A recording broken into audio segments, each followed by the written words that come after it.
স্রোতের সেই দিনগুলো এবার অক্ষরে অক্ষরে শ্রোতার কাছে ফিরিয়ে দিল সার্থক। এবং বন্ধুরা ভিডিওতে লাইক দিয়ে দেখতে থাকুন। যে মুহূর্তে কিনা স্রোত বলতে থাকে যে আচ্ছা সার্থক, আমি যদি তোমাকে আরও একটা সুযোগ দিই, তুমি আমাদের বিয়ের সময়কার সেই দিনগুলো আমার জীবনে আরও একবার ফিরিয়ে দিতে পারবে? বলো, এর কোনো আদৌ তোমার কাছে ব্যাখ্যা আছে? তাহলে তুমি শুধু শুধু আমাকে কেন দোষারোপ করছো বলো তো? অন্যদিকে সার্থক বলতে থাকে যে তার মানে আমি কিছু বুঝতে পারলাম না।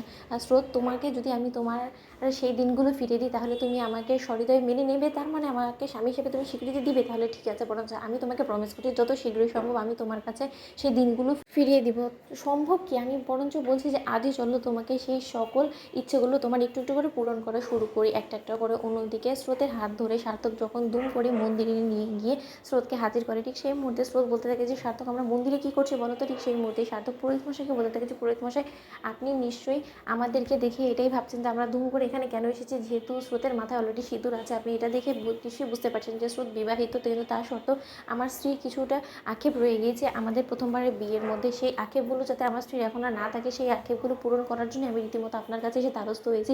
আপনি কি আরও একবার আমাদের বিয়েটা নতুন করে দিতে পারবেন? ঠিক সেই মধ্যে পুরোহিত মশাই বলতে থাকে যে ঠিক আছে, আমার তাতে কোনো রকম কোনো সমস্যা নেই। অন্যদিকে পুরোহিত মশাই যখন নিয়মকানুন সব কিছু মেনে স্রোত এবং সার্থককে বিয়ের পিড়িতে বসায়, অন্যদিকে স্রোত আচমকা সার্থকের এই সিদ্ধান্ত দেখে চমকে ওঠে এবং বলতে থাকে যে সার্থক, এত দূর তুমি এগিয়ে গেলে? আমি কোনোদিন ভাবতেও পারি যে তুমি এতটা আমাকে পাওয়ার জন্য ডেসপারেট হয়ে রয়েছে। অন্যদিকে সার্থক বলতে থাকে যে আজই আমাদের মধ্যে সব কিছু সর্ট আউট হবে স্রোত, এবং এই কথা আমি তোমাকে দিলাম এই অগ্নি সাক্ষী রেখে। অন্যদিকে ঠাকুরমশাই যখন সিঁথিতে সিঁদুর দেওয়ার জন্য সার্থককে বলে, ঠিক সেই মুহূর্তে স্রোতকে সার্থক সিঁদুর পরানোর সময় বলতে থাকে যে এই সিঁদুর তোমার চিরকাল বয়ে বেড়াতে হবে স্রোতস্বিনী, এবং আজকের পর এই সিঁদুরের জোর কতটা তুমি সেটা হাড়ে হাড়ে টের পাবে।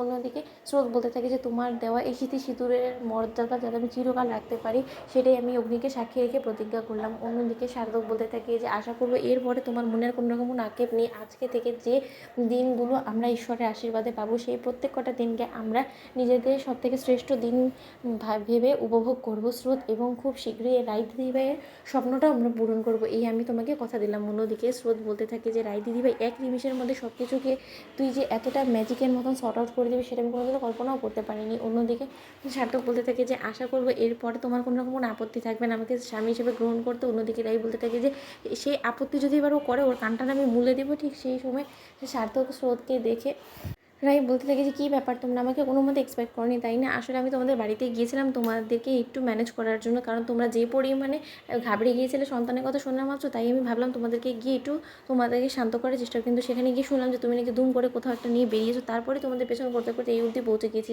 এসে তো দেখলাম যে ভালোই হয়েছে, অবশেষে তোমাদের মাঝখানে সব কিছু ঠিক হতে শুরু করে দিয়েছে। এবার বিয়েটা যেহেতু হয়েছে, ফুল সজ্জাটা কিন্তু নিশ্চয়ই হবে আজকে, ঠিক আছে? তো তোমরা লাইক কমেন্ট শেয়ার করো, সাবস্ক্রাইব করতে ভুলো না।